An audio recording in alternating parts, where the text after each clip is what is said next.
ಗಿಲ್ಲಿ ಕಾವ್ಯ ಸೇರಿ ಒಂದೊಳ್ಳೆ ಹೊಸ ಮೂವಿಯನ್ನ ಮಾಡ್ತಾ ಇದ್ದಾರೆ. ಹೌದು ಸ್ನೇಹಿತರೆ, ತರುಣ್ ಸುಧೀರ್ ಡೈರೆಕ್ಷನ್ ದ ಒಂದು ದೊಡ್ಡ ಮೂವಿ ಅಂತಕ್ಕಂಥ ಮಾತನ್ನ ಇಲ್ಲಿ ಕೇಳಿ ಬರ್ತಾ ಇದೆ. ಸೊ ಈ ಮಾತು ನಿಜನಾ ಸುಳ್ಳ ಅಥವಾ ಇವರಿಬ್ರು ಒಂದು ಒಳ್ಳೆ ಸಿನಿಮಾವನ್ನ ಮಾಡ್ತಾ ಇದ್ದಾರಾ ಅಂತಕ್ಕಂಥ ಸಂಪೂರ್ಣ ಮಾಹಿತಿಯನ್ನ ಈ ಒಂದು ವಿಡಿಯೋದಲ್ಲಿ ತೆಗೆದುಕೊಂಡು ಬರೋಣ ಬನ್ನಿ.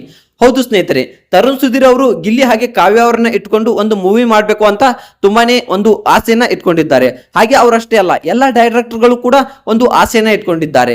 ಎಲ್ಲ ಡೈರೆಕ್ಟರ್ಗಳು ಏನ್ ಇಟ್ಕೊಂಡಿದ್ದಾರೆಪ್ಪ ಆಸೆ ಅಂತಂದ್ರೆ, ಇವರಿಬ್ರು ಈಗ ಒಂದು ಒಳ್ಳೆ ಬಾಂಡಿಂಗ್ ನಲ್ಲಿದ್ದಾರೆ, ಒಂದೊಳ್ಳೆ ಮೇಂಟೆನೆನ್ಸ್ ಹವಾನಲ್ಲಿದ್ದಾರೆ. ಸೊ ಇವರಿಬ್ಬರನ್ನ ಹಾಕೊಂಡು ಮೂವಿ ಮಾಡಿದ್ರೆ ಖಂಡಿತವಾಗಿಯೂ ಆ ಮೂವಿ ಸಕ್ಸಸ್ ಆಗುತ್ತೆ, ಆ ಮೂವಿಗೆ ದುಡ್ಡು ನಾವು ಖಂಡಿತವಾಗಿಯೂ ಹಾಕಿದ್ದು ಬರುತ್ತೆ ಅಂತಕ್ಕಂಥದನ್ನ ಎಲ್ಲಾ ಒಂದು ಪ್ರೊಡ್ಯೂಸರ್ಗಳು ನಿರ್ಮಾಪಕರು ತಲೆಯಲ್ಲಿ ಇಟ್ಟುಕೊಂಡಿದ್ದಾರೆ. ಹೌದು ಸ್ನೇಹಿತರೆ, ಇವರಿಬ್ರು ಬಾಂಡಿಂಗ್ ತುಂಬಾನೇ ಒಂದು ಚೆನ್ನಾಗಿದೆ. ಬಿಗ್ ಬಾಸ್ ನ ಎಷ್ಟೋ ಸೀಸನ್ ಗಳಲ್ಲಿ ನೋಡಿದ್ರು ಕೂಡ ಈ ತರ ಬಾಂಡಿಂಗ್ ಎಲ್ಲೂ ಇಲ್ಲ, ಈ ತರ ಒಂದು ಹವಾ ಎಲ್ಲೂ ಕೂಡ ಸೃಷ್ಟಿಯಾಗಿಲ್ಲ. ಬಿಗ್ ಬಾಸ್ ಮುಗಿದು ಇಷ್ಟು ದಿನಗಳಾದ್ರೂ ಕೂಡ ಈ ತರ ಒಂದು ಬಾಂಡಿಂಗ್ ಎಲ್ಲೂ ಸೃಷ್ಟಿಯಾಗಿಲ್ಲ ಅಂತಕ್ಕಂಥದನ್ನ ಎಲ್ಲ ಪ್ರೊಡ್ಯೂಸರ್ಗಳು ನಿರ್ಮಾಪಕರು ಒಂದು ತಲೆಯಲ್ಲಿ ಈ ಒಂದು ವಿಚಾರವನ್ನ ಇಟ್ಟುಕೊಂಡಿದ್ದಾರೆ. ಆದ್ರೆ ಕೆಲವು ತಿಂಗಳ ಹಿಂದೆ ಗಿಲ್ಲಿ ಅವರಿಗೆ ಒಂದು ಒಳ್ಳೆಯ ಒಂದು ಪ್ರೊಡ್ಯೂಸರ್ ಅಂದ್ರೆ ಯಾರಪ್ಪ ಅಂತಂದ್ರೆ, ಒಂದು ಒಳ್ಳೆಯ ನಿರ್ಮಾಪಕ ಅಂತಂದ್ರೆ ತರುಣ್ ಸುಧೀರ್ ಅವರು ಈ ಮೊದಲೇ ಹೇಳಿದ್ರು, ಖಂಡಿತವಾಗಿಯೂ ನಿನ್ನ ಕಡೆ ಒಂದು ಕಲೆ ಇದೆ, ಆ ಕಲೆಯನ್ನ ಹೊರಗೆ ತೆಗೆದುಕೊಂಡು ಬಾ, ಖಂಡಿತವಾಗಿಯೂ ನಾನು ನಿನಗೆ ಸಪೋರ್ಟ್ ಮಾಡ್ತೀನಿ, ನಿನ್ನನ್ನು ಹಾಕೊಂಡು ಒಂದು ಮೂವಿ ಮಾಡ್ತೀನಿ, ನಿನಗೆ ಕತೆ ಹೇಳ್ತೀನಿ, ಅದು ಇಷ್ಟ ಆದ್ರೆ ಖಂಡಿತವಾಗಿಯೂ ನೀನೇ ಅದರಲ್ಲಿ ನಾಯಕನಾಗುವೆ ಅಂತಕ್ಕಂಥ ಮಾತನ್ನ ಇಲ್ಲಿ ಗಿಲ್ಲಿ ಅವರಿಗೆ ಒಂದು ಒಳ್ಳೆಯ ತರುಣ್ ಸುಧೀರ್ ಅಂದ್ರೆ ಆ ಸಾಮಾನ್ಯವಾದ ನಿರ್ಮಾಪಕರಲ್ಲ, ಒಂದು ದೊಡ್ಡ ನಿರ್ಮಾಪಕರ ಅಂತ ಹೇಳ್ಬಹುದು. ಬ್ಲಾಕ್ ಬಾಸ್ಟರ್ ಹಿಟ್ ಸೂಪರ್ ಸಿನಿಮಾಗಳನ್ನ ಕೊಟ್ಟಂತ ನಿರ್ಮಾಪಕರು, ಕಾಟೇರ್ ಆಗಿರ್ಬೋದು, ತುಂಬಾನೇ ಒಂದು ಮೂವಿಗಳನ್ನ ಕೊಟ್ಟ ನಿರ್ಮಾಪಕರು ಅಂತ ಅಂದ್ರೆ ಒಂದು ತರುಣ್ ಸುಧೀರ್ ಅವರು ಒಂದು ಗಿಲ್ಲಿ ಅವರಿಗೆ ಒಂದು ಚಾನ್ಸ್ ಕೊಡ್ತಿದ್ದಾರೆ ಅಂದ್ರೆ ಅದು ಸಾಮಾನ್ಯದ ಮಾತಲ್ಲ.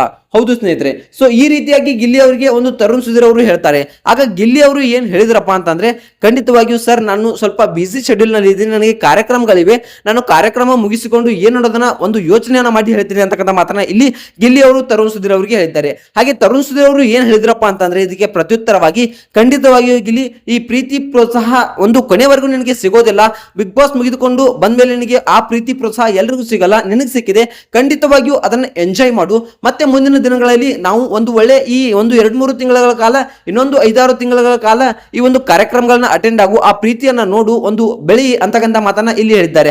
ಆ ನಂತರ ನೀನು ಒಂದು ಫಿಲ್ಮ್ ಇಂಡಸ್ಟ್ರಿಗೆ ಬಾ, ನಿನಗೆ ಯಾವುದರ ಮೇಲೆ ಆಸಕ್ತಿ ಇದೆಯೋ ಆ ಒಂದು ಕಾರ್ಯಕ್ರಮವನ್ನ, ಆ ಒಂದು ಫಿಲ್ಮ್ ಅನ್ನ ನಾವು ಮಾಡೋಣ ಅಂತಕ್ಕಂಥ ಮಾತನ್ನ ಇಲ್ಲಿ ತರುಣ್ ಸುಧೀರ್ ಅವರು ಸ್ಪಷ್ಟವಾಗಿ ಗಿಲ್ಲಿ ಅವರಿಗೆ ಹೇಳಿದ್ದಾರೆ. ಸೊ ಗಿಲ್ಲಿ ಅವರು ಏನ್ ಹೇಳಿದಾರೆಪ್ಪ ಅಂತಂದ್ರೆ, ಇಲ್ಲ ಸರ್, ನನಗೆ ಒಂದು ಆಕ್ಟ್ ಮಾಡೋದಕ್ಕಿಂತ, ಆಕ್ಟ್ ಗಳಿಗಿಂತ ನಾನು ಒಬ್ಬ ನಿರ್ಮಾಪಕನಾಗಬೇಕು ಅಂತಕ್ಕಂಥ ಮಾತನ್ನ ಇಲ್ಲಿ ಗಿಲ್ಲಿ ಅವರು ತರುಣ್ ಸುಧೀರ್ ಅವರಿಗೆ ಹೇಳಿದ್ದಾರೆ. ನನಗೆ ತುಂಬಾನೇ ಆಸೆ ಇದೆ, ಒಬ್ಬ ನಿರ್ಮಾಪಕನಾಗಿ ಒಂದೊಳ್ಳೆ ಸಕ್ಸಸ್ ಫಿಲ್ಮ್ ಅನ್ನ ಕೊಡಬೇಕು, ನಮ್ಮ ಕನ್ನಡ ಇಂಡಸ್ಟ್ರಿಗೆ ಒಳ್ಳೆ ಒಳ್ಳೆ ಫಿಲ್ಮ್ ಗಳನ್ನ ಕೊಡಬೇಕು ಅಂತಕ್ಕಂಥ ಮಾತನ್ನ ಇಲ್ಲಿ ಗಿಲ್ಲಿ ಅವರು ತರುಣ್ ಸುಧೀರ್ ಅವರಿಗೆ ಹೇಳಿದ್ದಾರೆ. ಸೊ ಈ ಮಾತನ್ನ ಕೇಳಿ ತರುಣ್ ಸುಧೀರ್ ಅವರು ತುಂಬಾನೇ ಖುಷಿಯಾಗಿದ್ದಾರೆ. ಯಾಕಂದ್ರೆ ನಮ್ಮ ಕನ್ನಡ ಇಂಡಸ್ಟ್ರಿಗೆ ಬೇಕಾಗಿರೋದು ಹೀರೋಗಳು ತುಂಬಾನೇ ಇದ್ದಾರೆ, ಆದ್ರೆ ಪ್ರೊಡ್ಯೂಸರ್ ಹಾಗೆ ನಿರ್ಮಾಪಕರ ಕೊರತೆ ತುಂಬಾನೇ ಇದೆ. ಸೊ ನಿರ್ಮಾಪಕರ ಸ್ಥಾನದಲ್ಲಿ ನೀನು ನಿಲ್ತಿ ಅಂದ್ರೆ ಖಂಡಿತವಾಗಿಯೂ ನಾನು ನಿನಗೆ ಸಪೋರ್ಟ್ ಮಾಡೇ ಮಾಡ್ತೀನಿ. ಸೊ ನೀನ್ ಯಾವ್ದಕ್ಕೆ ನಿಲ್ತೋ, ಏನ್ ಮಾಡ್ತೀನಿ ಅಂತೋ ಅದಕ್ಕೆ ನಾನು ಸಪೋರ್ಟ್ ಮಾಡ್ತೀನಿ, ಖಂಡಿತವಾಗಿಯೂ ಒಂದು ಒಳ್ಳೆ ಹಂತಕ್ಕೆ ಬಾ, ನಿನ್ನಲ್ಲಿ ಒಂದು ಕಲೆ ಇದೆ, ಅದನ್ನ ಹೊರತೆಗೆದುಕೊಂಡು ಬಾ ಅಂತಕ್ಕಂಥ ಮಾತನ್ನ ಇಲ್ಲಿ ನಿರ್ಮಾಪಕರಾದಂತಹ ತರುಣ್ ಸುಧೀರ್ ಅವರು ಹೇಳಿದ್ದಾರೆ. ಹೌದು ಸ್ನೇಹಿತರೆ, ನೀನು ಯಾವ್ದನ್ನ ಮಾಡ್ತೇ ಅಂತೀಯೋ ಅದನ್ನ ಮಾಡು, ಒಂದು ಕ್ಲಿಯರ್ ಆಗಿ ಯೋಚನೆ ಮಾಡು, ಕೂತ್ಕೊಂಡು ಯೋಚನೆ ಮಾಡಿ ನನ್ನ ಹತ್ರ ಬಾ, ಖಂಡಿತವಾಗಿಯೂ ನಾನು ನಿನಗೆ ಸಹಾಯವನ್ನ ಮಾಡೇ ಮಾಡ್ತೀನಿ ಅಂತಕ್ಕಂಥ ಮಾತನ್ನ ಇಲ್ಲಿ ತರುಣ್ ಸುಧೀರ್ ಅವರು ಗಿಲ್ಲಿ ಅವರಿಗೆ ಒಂದು ಸ್ಪಷ್ಟತೆಯನ್ನ ನೀಡಿಬಿಟ್ಟಿದ್ದಾರೆ. ಹೌದು ಸ್ನೇಹಿತರೆ, ಹಾಗೆ ಈ ಮಾತನ್ನ ಕೇಳಿ ಗಿಲ್ಲಿ ಅವರು ತುಂಬಾನೇ ಖುಷಿಯಾಗಿದ್ದಾರೆ. ಗಿಲ್ಲಿ ಕಾವ್ಯ ಸೇರಿ ಒಂದು ಒಳ್ಳೆ ಮೂವಿಯನ್ನ ಮಾಡಬೇಕು ಅಂತಕ್ಕಂಥ ಯೋಚನೆ ಕೂಡ ಇಲ್ಲಿ ಎಲ್ಲ ನಿರ್ಮಾಪಕರ ಒಂದು ತಲೆಯಲ್ಲಿ ಇದೆ. ಸೊ ಇದ್ರ ಬಗ್ಗೆ ನಿಮ್ಗೆ ಏನಿಸುತ್ತೆ, ಇವರಿಬ್ರು ಮದುವೆ ಆಗ್ತಾರಾ ಅಥವಾ ಇವರಿಬ್ರು ಕೂಡಿ ಒಂದು ಸಿನಿಮಾ ಮಾಡಿದ್ರೆ ಒಂದು ಹಿಟ್ ಆಗುತ್ತಾ, ಅಥವಾ ಗಿಲ್ಲಿ ಅವರು ನಿರ್ದೇಶಕನಾಗಬೇಕಾ ಅಥವಾ ನಾಯಕ ನಟನ ಆಗ್ಬೇಕಾ, ಇದೆಲ್ಲದ್ರ ಬಗ್ಗೆ ನಿಮ್ಗೆ ಏನ್ ಅನಿಸ್ತಾ ಇರೋದನ್ನ ಖಂಡಿತವಾಗಿಯೂ ಕಮೆಂಟ್ ಮಾಡಿ. ದಯವಿಟ್ಟು ವಿಡಿಯೋ ಇಷ್ಟ ಆದ್ರೆ ಲೈಕ್ ಮಾಡಿ, ಶೇರ್ ಮಾಡಿ, ಹಾಗೆ ಸಬ್ಸ್ಕ್ರೈಬ್ ಮಾಡೋದ್ರ ಮೂಲಕ ನಮಗೆ ಸಪೋರ್ಟ್ ಮಾಡಿ. ಮತ್ತೆ ಒಂದು ವಿಡಿಯೋದಲ್ಲಿ ಸಿಗೋಣ. ಬಾಯ್ ಬಾಯ್.